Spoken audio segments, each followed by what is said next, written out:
My name is Ethan Cole, and at 40 years old, my world fractured on a bitter Boston evening.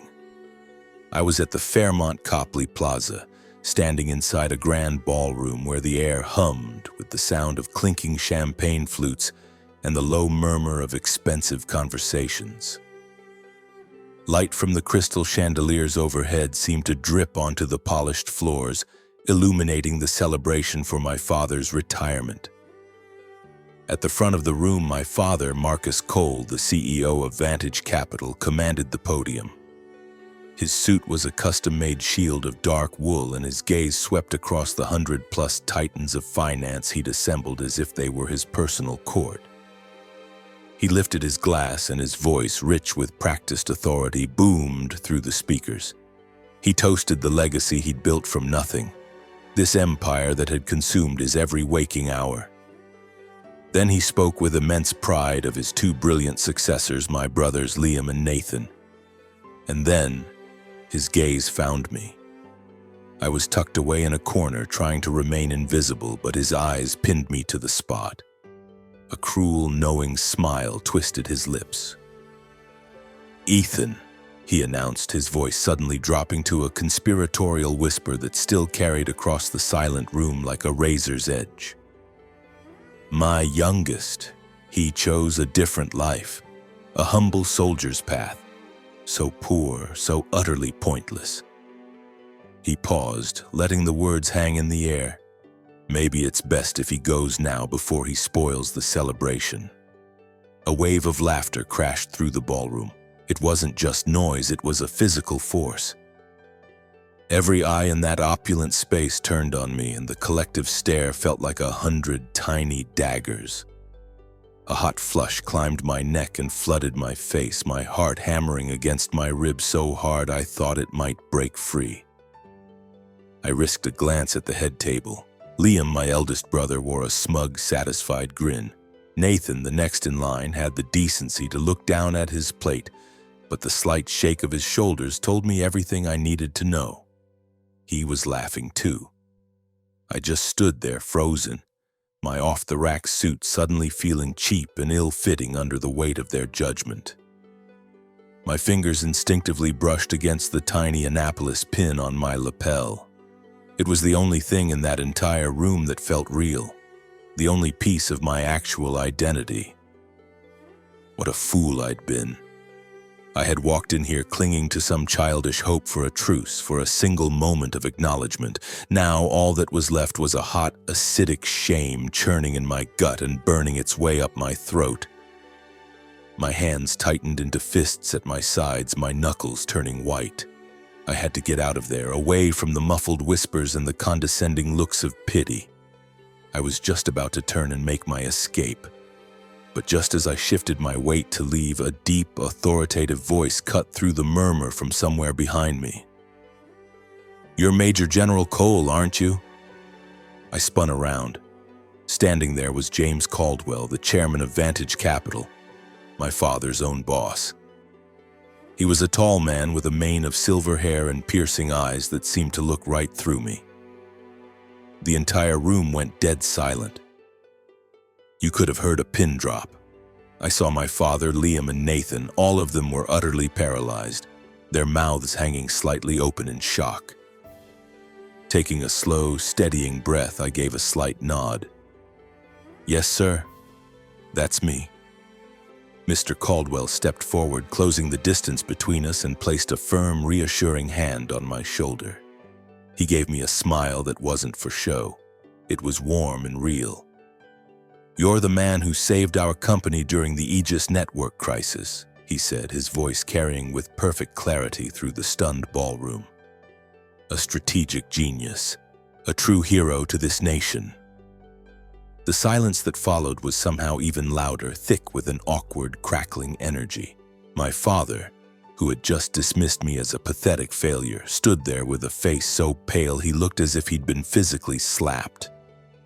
Liam and Nathan just stared, their expressions a toxic cocktail of confusion and outright irritation. I didn't say another word. There was nothing left to say. I simply turned my back on all of them and walked out of that ballroom with Mr. Caldwell at my side, leaving their glares and their frantic whispers behind me. As the heavy doors closed, it hit me with absolute clarity. My worth was never theirs to grant or take away. It was something I had forged myself, on my own path, visible only to the people who actually mattered. But to truly understand what happened that night, you have to go back with me. You have to see where it all started, where the first deep cuts were made, and how I learned to build a life out of the rubble of my own family's scorn. My childhood unfolded inside a cavernous townhouse on Boston's Beacon Hill, a place where the gleaming mahogany paneling and cold marble floors spoke of generations of Cole family money. My father, Marcus, was a force of nature, a man who seemed to take up all the air in a room. He was always perfectly encased in a tailored suit and carried the sharp scent of expensive leather and spice. As the CEO of Vantage Capital, a massive financial conglomerate, he saw the world through a single lens, judging everything and everyone by one brutal standard: their net worth. My mother, Eleanor, was my only refuge. She was a gentle soul who loved the quiet worlds she found in books and history, a soft and calming presence in my father's harsh domain. A sudden heart attack stole her from me when I was just 17, and with her, the last of the warmth left that house for good. My two older brothers, Liam and Nathan, who were 5 and 3 years my senior, were perfect little mirrors of my father. They were ambitious, cutting, and lived for the slightest nod of his approval. And then there was me, the family's strange disappointment. From my earliest days, I was captivated by books about war, by the stories of brilliant generals and the art of military strategy.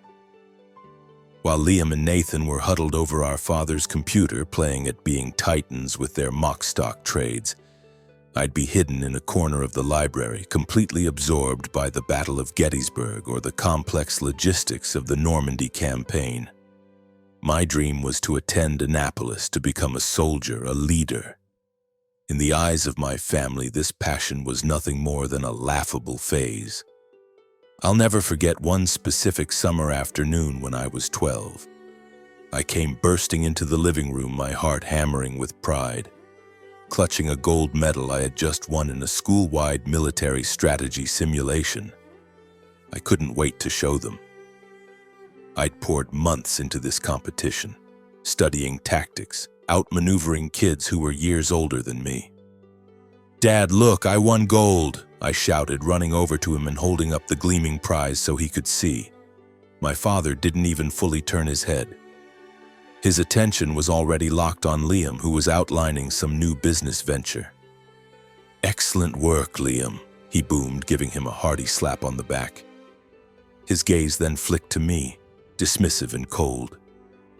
"Ethan, don't bother me with these silly little games." The gold medal in my palm, which had felt so light and triumphant moments before, suddenly felt like a lead weight. It wasn't a prize anymore. It was just a shiny piece of proof that I would never measure up. Liam and Nathan were just as cruel, if not more so. I remember Liam finding me with a copy of Sun Tzu's The Art of War, his signature smirk plastered on his face. "Soldiers are just grunts who follow orders and die poor," he sneered, and Nathan erupted in a fit of loud, braying laughter. Nathan, who was always more clever with his cruelty, would just shake his head and call me a fantasist. The worst was at a Christmas dinner when I was 15. My father stood glass in hand and delivered a glowing tribute to Liam for securing a prestigious business scholarship and to Nathan for his debate team victories. Then his cold eyes settled on me from across the long dining table. "And Ethan, well, perhaps one day he'll learn how to be less of a disappointment." The table, filled with his business associates and their families, broke into laughter. The only person not laughing was my mother. Beneath the tablecloth, her hand found mine and squeezed it tightly. A silent, desperate apology. I looked at her, and her eyes were just filled with a profound sadness for me. Those weren't just words. They were tiny, sharp blades that chipped away at who I was. Every public comparison, every private sneer from my brothers, it all made me feel like I was shrinking, like my greatest passion was some kind of shameful defect. Despite it all, a part of me knew deep down that I could never live the life they had mapped out for me. I couldn't stand the thought of becoming another version of Liam or Nathan, trapped in a glass tower, shuffling money around and signing documents. I needed something more, something that felt real and had meaning. So when I turned 18, I started my application to Annapolis in secret. I got a job stocking shelves at a local bookstore to pay for the fees, knowing my father wouldn't give me a single penny for what he considered my pathetic fantasy. The night the acceptance letter arrived, my hands were shaking so badly I could barely open it. I was overcome with a pure electric joy and raced to my father's study to show him. He was sitting behind his enormous mahogany desk, surrounded by stacks of financial reports. I placed the letter right in front of him, my pulse thrumming in my ears. "Dad," I said, my voice unsteady, "I got into Annapolis." He didn't even raise his head. He just picked up the thick envelope, gave the letter inside a cursory glance, and then, with deliberate slowness, ripped it in half. He dropped the pieces into the wastebasket beside his desk. "A road to nowhere," he said, his voice as cold and hard as steel. "If this is the path you choose, don't ever expect a shred of recognition from me." I just stood there, completely stunned, watching the two halves of my future settle amongst the trash. My mother had been gone for a year by then, so there was no one left in that house to defend me. Liam and Nathan, who had been listening from the hallway, just laughed. "Congrats, little soldier boy," Liam mocked. "Go enjoy being poor." But I didn't back down. A few weeks later, I packed a single duffel bag, walked out of that opulent prison, and entered Annapolis on a full scholarship, without a single dollar from my family. It was the first time I had ever tasted true freedom, but it was also the moment I understood with chilling certainty that I was entirely on my own. Annapolis was another universe. It was a world of cold gray stone buildings where the sharp echoes of drill commands bounced off the walls from dawn until dusk. I remember standing in the main quad on my first day, a heavy pack on my shoulders, taking in the other plebes. Some were brimming with confidence. Others looked as lost and anxious as I felt. But here, no one knew I was the youngest son of Marcus Cole, and no one gave a damn about the years of mockery that had been branded onto my soul. Here I was just Ethan Cole, a midshipman who would have to earn his place with sweat and grit. The training was more brutal than anything I could have ever conceived. There were 4 a.m. runs in the freezing coastal rain, tactical exams that pushed my mind to its breaking point, and instructors who would tear you apart for the smallest mistake. More than once, I lay in my bunk at night, my body screaming with exhaustion, wondering if I had what it took to survive. My father's words, "a road to nowhere," would loop in my head like a cruel taunt. But every single time I felt myself start to break, I would think of my mother. I would remember the letter she had written me just before she died. "Live a life that is true to your own heart." That letter, folded into a tiny, worn square and tucked safely in my wallet, became my anchor. It was the one small flame that kept me from going under. Fueled by that memory, I threw myself into my studies and training with a kind of desperate fury. I devoured books on Napoleon's tactics. I broke down the great naval battles of World War II, and I pushed myself to the limit in every leadership exercise. And slowly, painstakingly, I started to find my footing.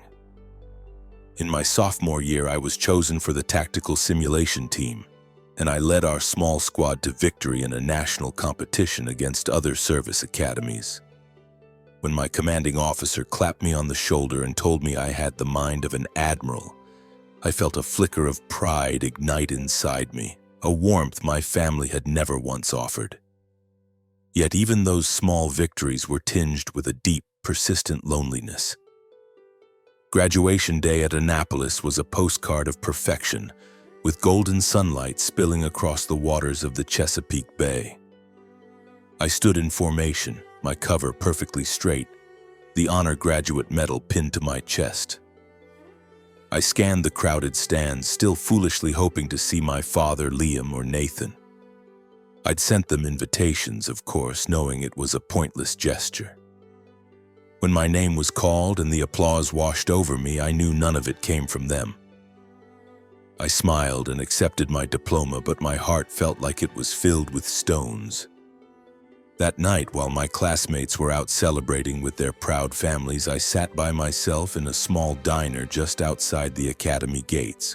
I took out a piece of paper and wrote a letter to my mother, pretending she was still here to read it. "I did it, Mom," I wrote. "But God, I wish you were here to see it." After Annapolis, I was commissioned and sent to Afghanistan. Suddenly, war wasn't something I studied in a book. It was the acrid smell of dust and cordite, the deafening roar of explosions, and the wide, terrified eyes of the men under my command. I was a young lieutenant leading a platoon outside of Kandahar. In those first few weeks, my hands shook every time I heard the crack of gunfire, but I learned to force it down, to put my men's lives ahead of my own terror. One moonless night, my platoon walked straight into an ambush in a narrow, rock-strewn valley. Bullets ripped through the air around us. A young Marine just a few feet away from me went down, a round tearing through his leg. Without thinking, I scrambled to him, dragged him behind a boulder, and cinched a tourniquet around his thigh while ordering my men to lay down, suppressing fire. We made it through, but later that night, sitting alone in my tent with my hands still trembling, I understood. War wasn't glorious or heroic like it was in the books. It was just life and death, a crushing weight of responsibility that settled deep into my bones. It was in Afghanistan that I first became fascinated with cybersecurity, a new and vital battlefield. I saw how insurgent groups were using encrypted networks to coordinate, and I realized I could apply my strategic training to this new domain. I started teaching myself to code late at night, long after my patrols were over, poring over manuals by flashlight. When I returned to the States, I was recruited into a special joint task force focused on cyber warfare. At 30, I was put in charge of Operation Aegis, a mission to stop a massive coordinated cyber attack aimed at America's core financial infrastructure, including, ironically, my father's firm, Vantage Capital. For 3 straight weeks, we were locked in a windowless, suffocating command center at Fort Meade, our eyes burning from staring at screens as we tracked malware that was being funneled through a sophisticated network in Eastern Europe. After weeks with almost no sleep, we finally broke through. We shut down the attack, saving the economy from a potential meltdown and protecting billions of dollars. The Department of Defense awarded me another medal, and a small piece in the Wall Street Journal mentioned me by name, calling me a brilliant and decisive officer. I clipped the article and sent it to my father with a short, simple note. "Thought you might want to see this." I told myself I didn't expect a response, but a small, stupid part of me still hoped. A week later, he called. His voice was as cold and clipped as ever. "Ethan, I've told you not to waste my time with these military games of yours. Being a soldier is a dead end. It's a life of irrelevance." The line went dead. I just sat there, holding the silent phone, feeling exactly like that 12-year-old boy in the living room, holding his worthless medal, utterly and completely alone. After that phone call, I gave up. I stopped sending him anything. I didn't send an invitation when I was promoted to commander, nor did I send one for the ceremony where I was decorated for leading Operation Phantom Strike, a mission that shielded the U.S. electrical grid from a catastrophic foreign hack. I finally accepted that it didn't matter what I accomplished. He would never come. Phantom Strike was the single greatest test of my career. My team uncovered a piece of malware so sophisticated it was practically invisible, designed to cripple the entire national power grid. For weeks, we worked 18-hour days, our eyes raw as we combed through millions of lines of code. One night, when the entire team was running on fumes and ready to collapse, I noticed a tiny repeating pattern in the data stream. A nearly insignificant detail, but it was the thread that allowed us to unravel the whole attack. We deployed our countermeasures just minutes before the grid was set to go dark. Later, at a formal ceremony in D.C., a 4-star admiral shook my hand and told me I had fundamentally changed the playbook for national cyber defense. But as I looked out at the assembled crowd, there was, as always, no father, no Liam, no Nathan. By then, I was used to their absence, but a dull ache of that old wound still remained. At 40, I was promoted to Rear Admiral, one of the youngest flag officers in the U.S. Navy. The ceremony was held in a historic hall at the Washington Navy Yard, with flags hanging from the rafters and a brass band playing. As the single star was pinned to my collar, I felt its immense weight. Not just the weight of the rank, but of the entire solitary journey that had brought me to this moment. Then I looked down and saw Ava sitting in the front row, her eyes shining with tears of pride. And I knew that was all that mattered. Ava was the one who had changed everything for me. I met Ava at a charity gala for veterans just outside D.C. when I was still a captain. She was standing by the windows in a simple blue dress, talking animatedly with a group of young sailors about naval history. I was completely captivated. The way she spoke was so intelligent, so warm, so full of genuine passion. We started talking, and I found out she was a professor at Georgetown who specialized in military strategy. For the first time in my life, I felt like I was talking to someone who actually saw me. Ava didn't care about my family's money or the world they came from. She saw me, not the disappointing son of Marcus Cole, but Ethan, the man who had fought tooth and nail for the life he believed in. We fell in love hard and fast, but our life wasn't simple. My deployments meant long stretches of time apart, and Ava had to endure countless sleepless nights, never knowing for sure if I would come home safe. But her patience never wavered. She was my rock, always there to remind me that I was enough, that my chosen path had value. We got married at the chapel on the naval base in Norfolk, a small, simple ceremony with just a few dozen friends. I sent invitations to my father, Liam, and Nathan, knowing full well they wouldn't come, and as expected, they didn't. But my Aunt Carol, my mother's sister, showed up with a huge bouquet of lilies and a hug that nearly broke my ribs. "Your mother would be so incredibly proud of you," she whispered, and I had to turn away so she wouldn't see the tears welling up in my eyes. Ava became my family. The family I chose for myself, not the one I was born into. She helped me start to confront those old wounds, even though the scars still run deep. I remember one night I finally told her the whole story about my father, about him calling me a failure my entire life. Ava just took my hand in hers. "You don't need his approval, Ethan," she said, her voice soft but firm. "You have proven your worth. Not to him, but to this country." Her words were like a balm, but I still couldn't completely let it go. Some small, stubborn part of me still craved a single look of pride from my father just once. My career in the Navy has been a long chain of impossible challenges, hard-won triumphs, and profound solitude. I went from being a boy they all mocked to a rear admiral. But the price I paid was the complete loss of my family. When the invitation to my father's retirement party arrived at our townhouse in Alexandria, it lay on the dining room table like a ticking bomb. The card was thick, expensive stock with gold-embossed lettering that read, "Marcus Cole, CEO of Vantage Capital, invites Mr. Ethan Cole to a retirement celebration at the Fairmont Copley Plaza, Boston." My rank was, of course, conspicuously absent. I wasn't surprised. My father had never known or cared what I had become. To him, I was still the same lowly soldier who had dared to walk away from a future advantage. Ava sat across from me, her brow furrowed as she nervously twisted her wedding ring. Her eyes were both gentle and determined. "You should go, Ethan," she said quietly. "Not for him. Not to prove a single thing. You should go so you can finally close this chapter. You deserve to be free of it." I just shook my head, the old hurt rising up in me like bile. "Ava, they don't want me there. I'll just be the family joke, same as always."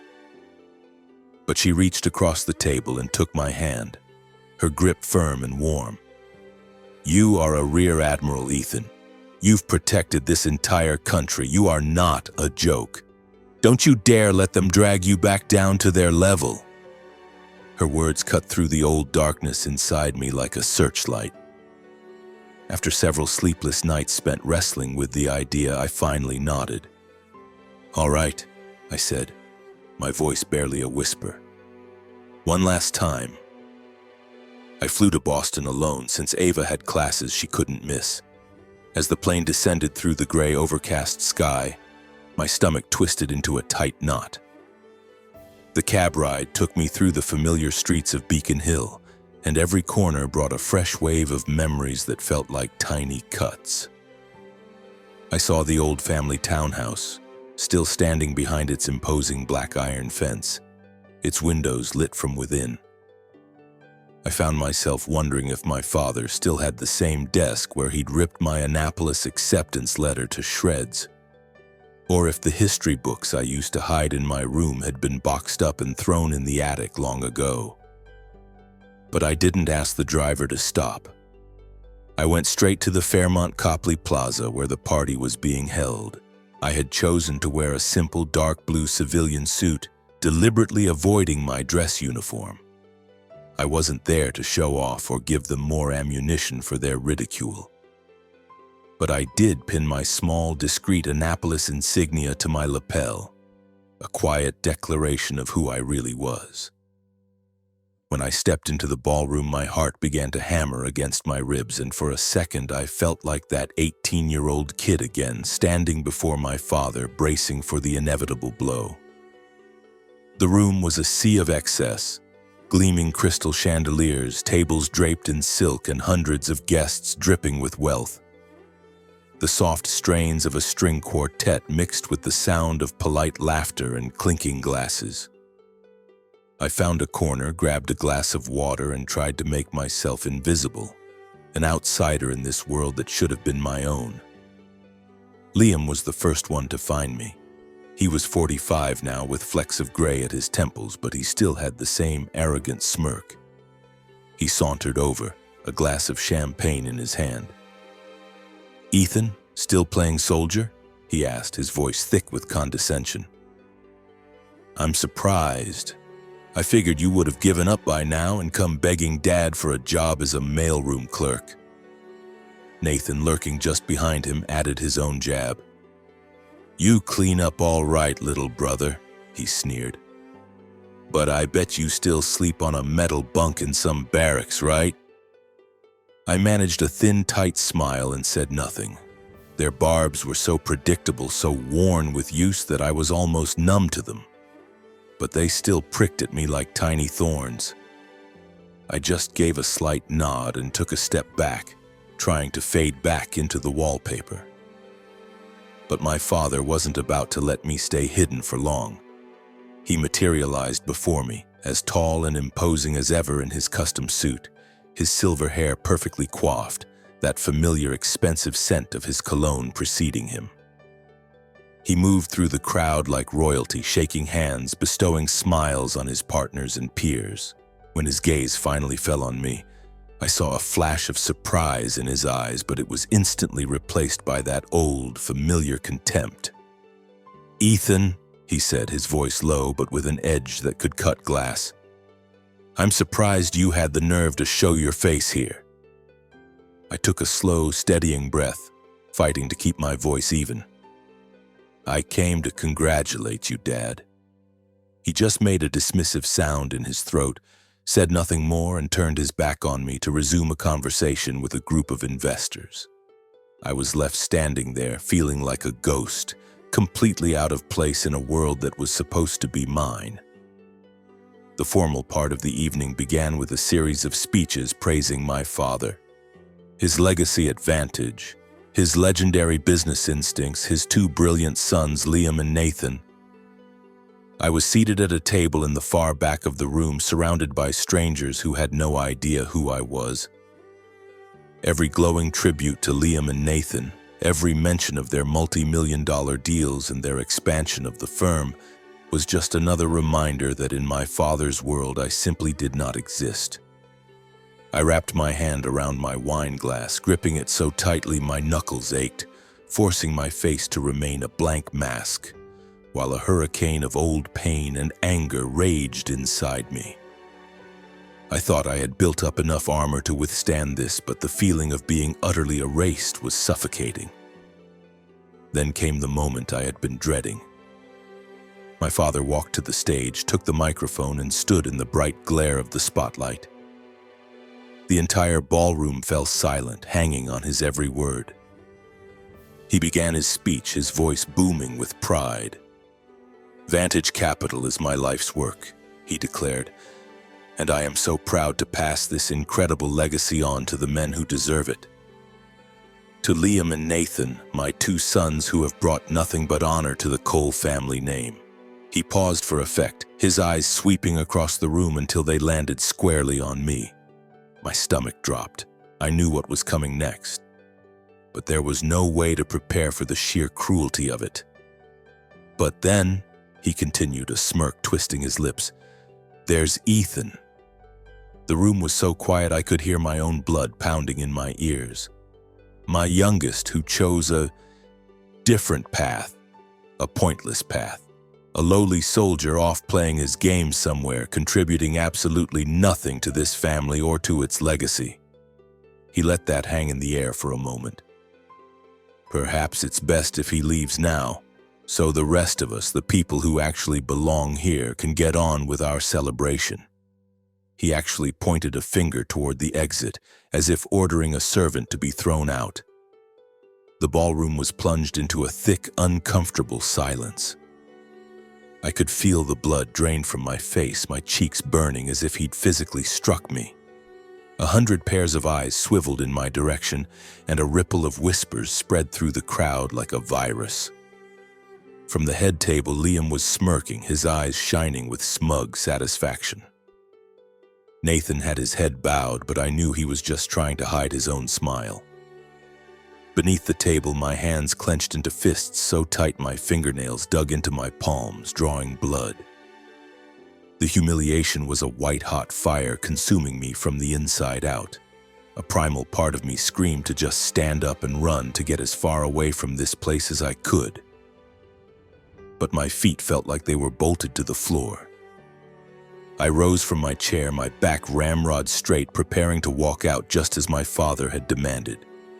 And then, a deep, commanding voice cut through the silence from somewhere behind me. "You're Rear Admiral Cole, aren't you?" I turned, my heart suddenly racing. It was James Caldwell, the chairman of Vantage Capital. He was a tall man with a shock of silver hair and eyes that seemed to see everything. He was staring right at me. The entire room seemed to be holding its breath. Mr. Caldwell stepped forward, his eyes fixed on the small Annapolis pin on my lapel. "You're Ethan Cole," he said, his voice ringing with authority, carrying to every corner of the room. "The man who led Operation Aegis, am I right?" He didn't wait for an answer. "The one who saved Vantage Capital from a cyber attack that would have utterly destroyed us?" I took a deep, shuddering breath, forcing my voice to remain steady. "Yes, sir. That was me." A wave of stunned silence, more profound than before, washed over the room. On the stage, my father stood frozen, his face ashen, his mouth hanging open as if he'd been hit by a bolt of lightning. He had no idea. He truly, genuinely had no idea that I was a Rear Admiral, or that I was the one who had saved his own damn company. Liam and Nathan just stared at me, their faces a mixture of bewilderment and raw annoyance. Mr. Caldwell put a firm hand on my shoulder, his smile both warm and powerful. "Not many people are aware of this," he said, turning to address the stunned crowd. "But Rear Admiral Cole is a strategic mastermind. He stopped a cyber attack that would have cost Vantage billions. He isn't just a soldier." He paused, letting his words sink in. "He is a national hero." A ripple of hushed awe spread through the ballroom. I could feel every eye in the room on me, but this time their stares weren't tiny daggers of judgment. They were filled with admiration, with curiosity, and from some, a flicker of shame for having laughed at my father's cruel joke. I glanced at my father, but he wouldn't meet my gaze. He just stood there, clutching the microphone, his eyes vacant, like a man who had just realized he'd lost something precious but couldn't remember what it was. Mr. Caldwell turned back to me.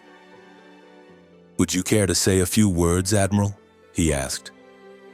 I just shook my head, managing a faint smile. "No, sir. I just came to congratulate my father." But Mr. Caldwell wasn't finished. He gently but firmly guided me up onto the stage despite my quiet protests. "A man like this deserves to be recognized," he announced, and then he looked directly at my father. "Marcus," he said, his voice ringing with conviction, "you have a son to be truly proud of." The ballroom went utterly still, the light from the chandeliers beating down on me, making me feel as if I were standing alone in the center of the world's brightest spotlight.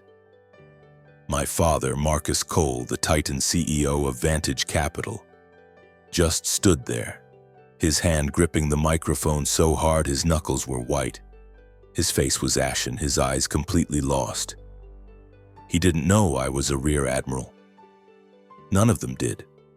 All those years I had poured into my service, from the dust-filled streets of Kandahar to the sterile, windowless command centers at Fort Meade, none of it had ever registered with them. And now, standing here with hundreds of pairs of eyes locked on me, I felt a strange and heavy pressure. It wasn't the humiliation from before. It was something else, a chance maybe to finally say the things I had kept buried for decades. Mr. Caldwell gave my shoulder a gentle squeeze, his voice a low, warm murmur in my ear. "Say something, Ethan," he urged.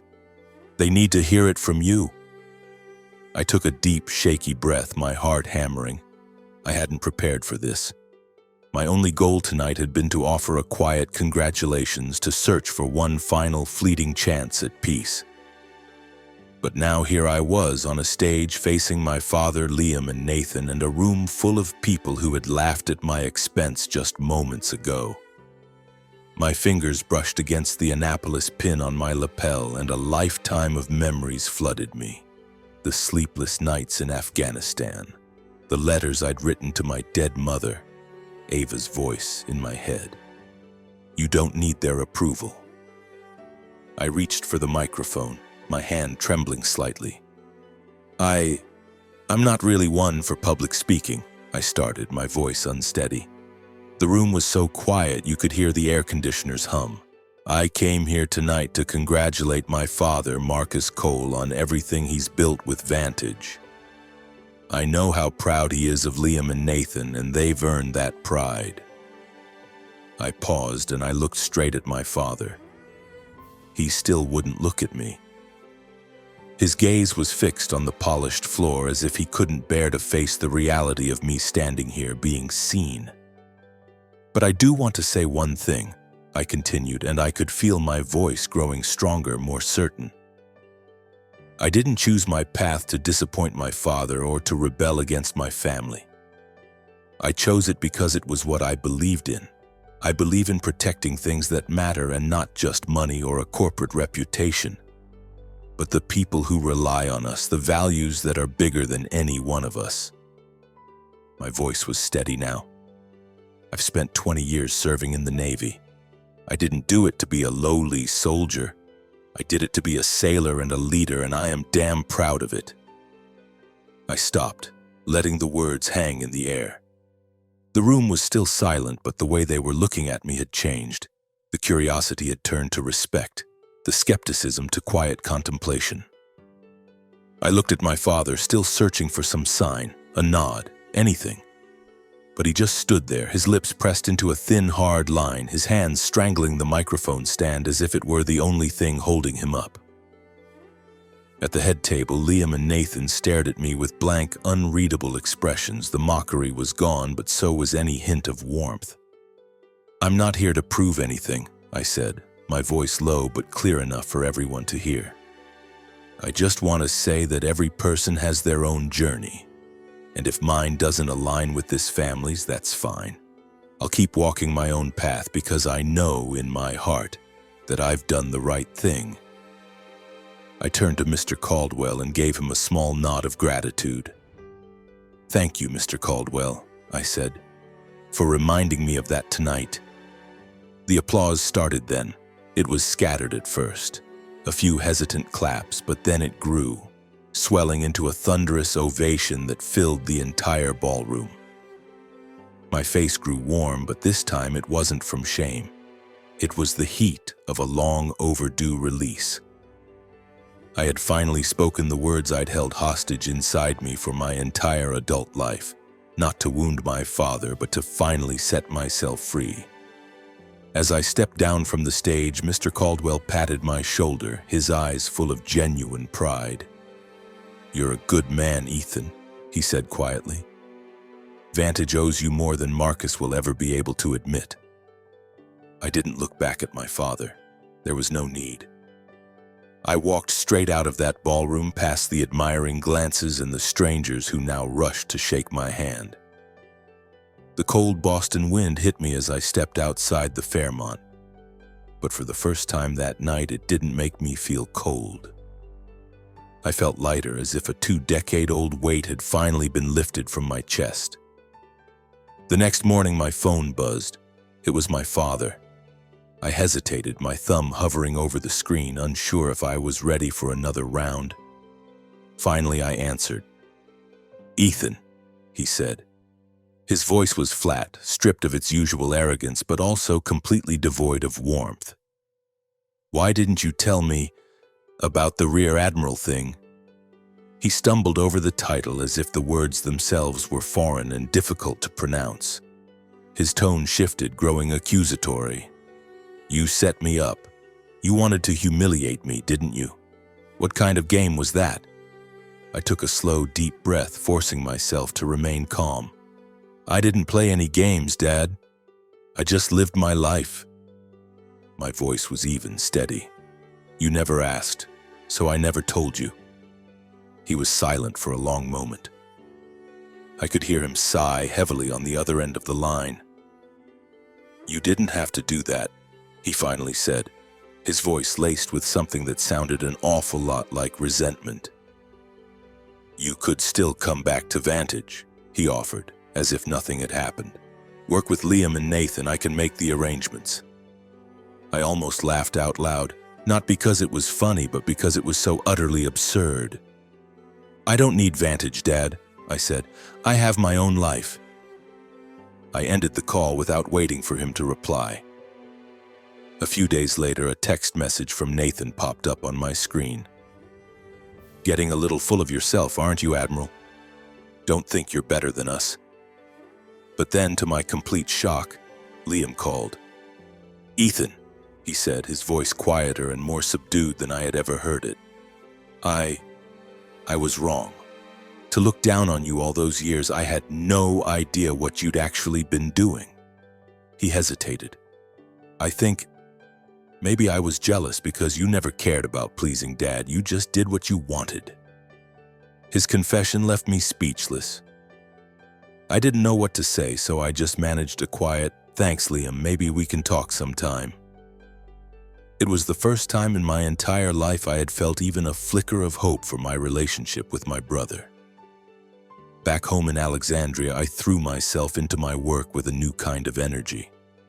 That moment on the stage at my father's party, seeing his stunned face, hearing the unexpected praise from Mr. Caldwell, had fundamentally changed something inside me. It wasn't that I had finally won their approval. It was that I had finally truly realized that I had risen above their mockery and their narrow expectations.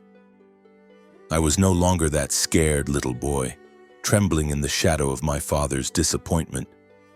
I was Rear Admiral Ethan Cole, and for the first time, I was completely, unapologetically proud of the man I had become. Back at the Navy Yard, I took command of a new cybersecurity initiative, a task force dedicated to protecting national infrastructure from a new wave of highly sophisticated threats. I was working with a team of brilliant, passionate, but very green junior officers. I poured my energy into training them, spending hours sharing the lessons I'd learned from Operation Aegis and Phantom Strike. That work became my refuge, a place where my life had clear and undeniable purpose. I also started leading workshops for young sailors and Marines, speaking about strategy, leadership, and resilience. After one presentation, a grizzled old captain pulled me aside and put a heavy hand on my shoulder. "Ethan," he said, "you're a real inspiration to this new generation. You show them that you don't need a famous family or a pile of money to do something truly great." His words meant more to me than any medal I had ever earned. It was around that time that I started writing a memoir, not to brag about my accomplishments, but as a way to heal. Every page I wrote was another step toward letting go of the old pain and making peace with my past. I wrote about Annapolis, about those terrifying nights in Afghanistan when I was sure I wouldn't see the sunrise, and about Ava, and how her love had helped me find my way back to myself. When I sent the first draft to my Aunt Carol, she called me back crying. "Your mother would be so proud of you," she told me. A few days later, an old photograph arrived in the mail. It was of my mother standing next to a bookshelf, a thick volume of naval history in her hands. The note attached said, "Your passion was always her legacy, Ethan." I held the photo for a long time, feeling my mother's presence more clearly than I had in years. About a year after my father's retirement party, I got an unexpected call. Liam's name flashed on the screen. I hesitated for a second, then answered the call. "Ethan," he said, his voice surprisingly tentative, a world away from his usual booming confidence. Can we meet to talk?" I was so taken aback I agreed immediately. We made plans to meet at a small cafe in Georgetown, a quiet place with dark wood paneling and the warm smell of coffee. When I arrived, Liam was already there, sitting at a small table by the window. He was wearing a simple polo shirt instead of his usual power suit. He looked exhausted, but I also saw a new kind of lightness in his eyes. "Ethan," he started, his hands fidgeting with his coffee mug. "I quit Vantage." I blinked, certain I'd misheard him. Liam, my father's heir apparent, the man who lived and breathed for the firm, had just walked away? "I'm just so tired," he continued, his voice low. "Tired of trying to please Dad. Tired of chasing deals and staring at spreadsheets." He looked up at me. "I've been hiding something my whole life. I always wanted to be a chef. I love cooking. But Dad always said it was beneath a man like me. So for my entire life, I just did what he wanted." He let out a long breath. "Now I'm going to try living for myself the way you always have." I just sat there, completely stunned. Liam, the brother who had relentlessly mocked my passion for the military, was now admitting he'd had his own secret dream all along. "I enrolled in a culinary program in Lyon," he said. And for the first time, I saw a genuine spark of excitement in his eyes. "I have no idea if I'll be any good at it, but for the first time in my life, I actually feel free." He looked me straight in the eye. "And I learned that from you, Ethan. You never let him break you." His words hit me so hard I couldn't speak. I had always seen Liam as a perfect copy of my father, but it turned out he had been just as trapped by those toxic expectations as I was. We stayed in that cafe for hours, telling each other stories we had never shared before. Liam talked about the sleepless nights he'd spent trying to win our father's approval, the constant pressure to beat out Nathan, and the profound emptiness he felt even when he had everything he was supposed to want. I told him about Annapolis, about the times I had been on the verge of quitting but kept going because of my mother's letters. For the very first time, I didn't see Liam as my enemy. I saw him as my brother, another man trying to find his way out of the wreckage. Then Liam brought up our father. "Dad's not doing well, Ethan," he said, his voice dropping. "Since the retirement, he's just lost. He's rattling around that huge house all by himself. Nathan is buried in work and now I'm gone. His health is bad. High blood pressure, diabetes. All those years of stress are catching up to him." He paused. He'd never admit it, but I know he's lonely. I didn't say anything, just pictured my father, the man who had always seemed like an indestructible force of nature, now old, sick, and alone. A part of me was still furious with him, but another smaller part felt a sharp pang of pity. I looked at Liam. "What if we did something for him?" I asked. He looked up, surprised. "What do you mean?" An idea began to form, and I smiled. "Dad's birthday is next month. What if we throw him a surprise party? Not to try and win his approval, but just to show him that we're still his family, even if things are broken." Liam thought about it for a moment, then slowly nodded. "Okay," he said, "but it'll just be you and me. Nathan won't go for it." So we started to plan. I called Aunt Carol, who was overjoyed by the idea. "That's a wonderful thought, Ethan," she said over the phone. "Marcus needs to be reminded that he still has people who care about him." We picked a small restaurant in the North End that our mother had loved, a cozy place with exposed brick walls and old black and white photos of Italy. Liam took charge of the food, insisting on cooking Dad's favorite dishes himself, a perfect osso buco and a classic tiramisu. I reached out to a few of Dad's old friends from Vantage, including Mr. Caldwell, who immediately agreed to come. "Marcus could use a wake-up call," he said with a low chuckle. On the day of Dad's birthday, Liam and I stood in the private dining room, as nervous as little kids. Liam had managed to get him there under the guise of a quiet dinner with a few old colleagues. When our father walked in, I was struck by how much he had aged. He was thinner, his silver hair seemed whiter, and his eyes looked tired. But when he saw us standing there, when he saw the table decorated with old family photos, including several of Mom, he froze in the doorway. What is all this?" he asked, his voice shaking. "Happy birthday, Dad," Liam said, stepping forward and putting a hand on his shoulder. "We just wanted you to know that we're still here for you." Our father looked from Liam to me, then around the room at Aunt Carol, at Mr. Caldwell, at his old friends, and finally back at me, the son he had publicly disowned.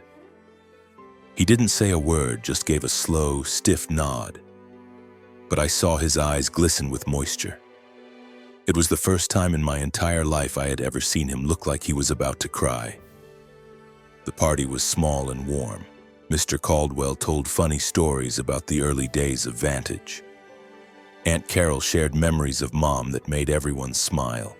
And Liam had us all laughing with stories about his disastrous first attempts in the kitchen. I sat and watched my father all night, and I realized he wasn't that terrifying, all-powerful figure from my childhood anymore. He was just an old man, finally learning how to be alone. As the party was winding down, he pulled Liam and me aside. "Thank you," he said, his voice raspy with emotion. I was wrong about a lot of things. It wasn't a real apology, not a direct one, but for my father it was the closest he would ever get. After that night, Liam and I started talking regularly. He moved to Lyon to start his culinary program and would send me pictures of the incredible dishes he was making. My father started calling me too. Not often, but enough to show he was making an effort. He'd tell me about his doctor's appointments or how he'd started reading the history books that used to be my mother's, because Eleanor loved them. He said once. I hadn't fully forgiven him. I don't know if I ever will, but I was learning to see him as just a man, flawed and full of his own regrets. In the spring of 2025, I stood in a small ready room at the Peterson Space Force Base, adjusting my uniform in the mirror. The Rear Admiral's star on my collar gleamed under the fluorescent lights, but today, it felt different, heavier. I was about to be presented with the Distinguished Service Medal for my role in developing a new, advanced cybersecurity system that was protecting our national infrastructure from global threats. It wasn't my first award, but it was the first time I felt a strange sense of anticipation. Not just for the medal itself, but for something else entirely. My father, Marcus Cole, had said he would be there. In the year since the surprise birthday party Liam and I had thrown for him, our relationship had started to change, slowly but surely. He called more often, and the calls were no longer filled with thinly veiled criticism or sarcastic jabs. He started asking about my work, about Ava, and about our son Leo, his grandson whom he had never even met. One time he even told me he was reading a book about the Pacific Theater in World War II and asked me a question about the Battle of Midway. Eleanor loved all this stuff, he'd said, his voice quiet and heavy with regret. I was never sure if he was really changing or just trying to ease his own conscience. But I learned to accept these small offerings, keeping my hopes in check but my heart a little more open. When I sent him the invitation for the medal ceremony, I honestly didn't expect him to come.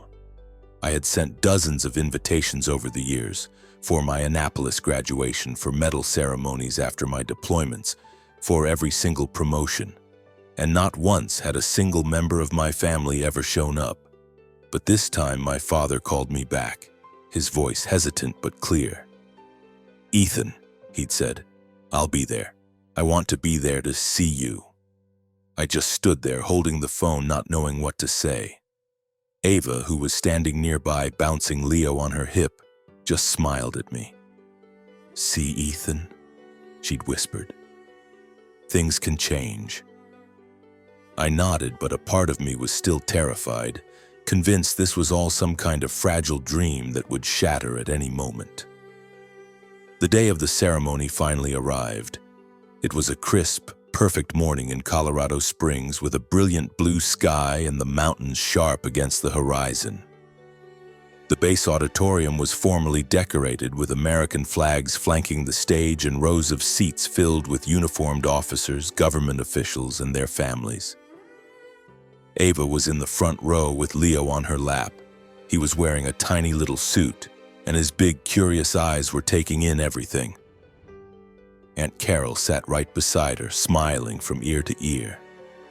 And next to Ava was Liam, who had flown in from Lyon for the ceremony, his eyes shining with a pride I'd never seen from him before. I didn't let my gaze linger on the crowd for too long, terrified of the familiar disappointment I'd feel if my father wasn't there. The ceremony started with the national anthem. I stood at attention, my hand over my heart, my pulse thrumming in my ears. A 4-star admiral took the stage and began a speech about the critical importance of cyber warfare in the 21st century. He spoke about my project, the real-time malware detection and neutralization system we had deployed across the country. Rear Admiral Ethan Cole, he said, his voice echoing through the hall, has not only defended our nation from an existential threat, but he has also inspired a new generation of leaders. The room erupted in applause, and I could feel a hot flush creep up my neck, still unused to being the center of attention. When my name was called to receive the medal, I walked toward the stage, my dress shoes clicking on the polished floor. I risked one last glance out at the audience. And then I saw him. My father, Marcus Cole, was sitting in the 3rd row wearing his old navy blue suit. He looked older than I remembered, his silver hair almost completely white now, his shoulders a little stooped. But the look in his eyes wasn't cold or critical. For the first time, I saw something else there, rapt attention and maybe, just maybe, a flicker of pride. My heart started to pound, not for the medal, but for this one single moment, a moment I had waited my entire life for.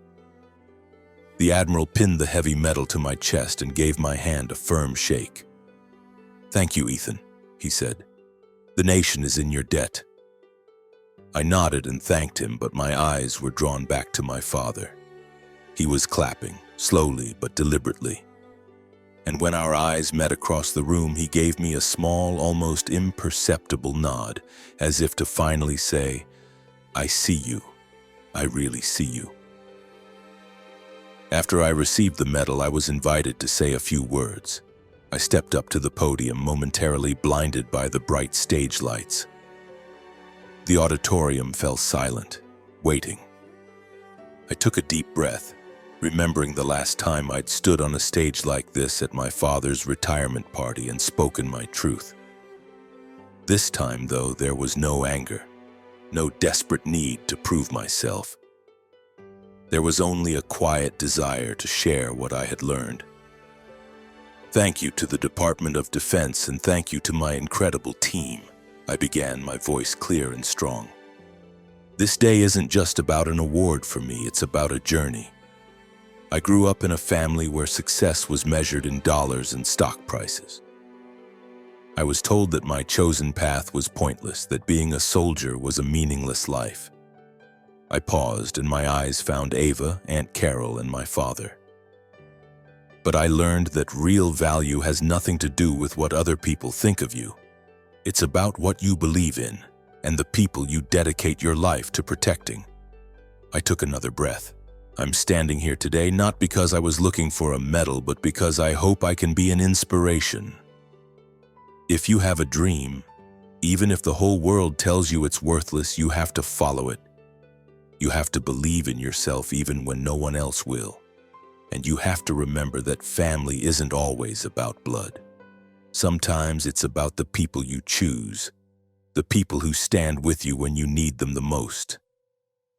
The room erupted in applause, the sound washing over me. I looked out at my father, and this time he was standing, clapping along with everyone else. I saw the unmistakable glint of tears in his eyes, and in that moment my own heart felt like it might burst. When the ceremony was over, my father made his way toward me. He stood there for a moment, his hands stuffed in his pockets, his expression uncertain. "Ethan," he started, his voice thick with emotion. I am so proud of you, and I was wrong. I was so wrong not to see it sooner. I was completely floored. I never in a million years thought I would hear those words from the man who had ripped up my Annapolis acceptance letter, the man who had ordered me out of his retirement party. Tears welled in my eyes, but I forced my voice to stay even. "Thank you, Dad," I said. "I'm glad you came." He nodded, and then he did something that shocked me even more. He pulled me into a hug. It was stiff and awkward, the first time he had embraced me since I was a small boy, and I could feel the frailty of his old bones through his suit jacket. "I was wrong about so much," he whispered into my shoulder. "But you're the best thing I ever did." I couldn't speak, just squeezed his shoulder tightly. And in that one moment I felt a kind of healing I never even knew I was searching for. After that day, my father and I started to rebuild our relationship, one small, careful step at a time. He started visiting us, playing with his grandson Leo, telling us stories about my mother that I had never heard before. He admitted that he had spent his entire life obsessed with money, and that he had missed out on everything that actually mattered. "I lost your mother because I was never there," he told me once, his voice heavy with a lifetime of regret. "I don't want to lose you too." I just nodded, not making any promises, but deep down, I knew I was finally ready to give him a second chance. Liam stayed in Lyon, opening a tiny perfect bistro and sending me pictures of all the amazing food he was creating. Nathan kept his distance, but I didn't press the issue. I had learned that you can't force people to change, and I had made my peace with that. Ava and I kept building our life together with Leo at the center of our universe. I finally finished my memoir. It was published under the title The Uncharted Course. And I started getting letters from young men and women in the service, telling me that my story had given them hope.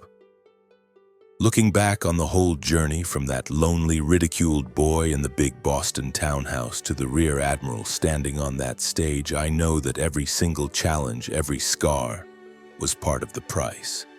I learned how to stand up to contempt, how to find my real family in Ava, Leo, Liam, Aunt Carol, and my brothers and sisters in arms. And most importantly, I learned how to forgive, not just my father, but myself, for all the years I wasted craving the approval of people who were blind to my value. If you're reading this, I want you to hear one thing. Don't ever let anyone else tell you what you're worth. Follow your passion, no matter how hard or lonely the road gets. Find the people who see you for who you truly are and hold on to them. And learn to forgive, not to forget what happened, but to free yourself to move forward. Life is a battle, but the only victory that truly matters is the one you win by living a life that is true to your own heart.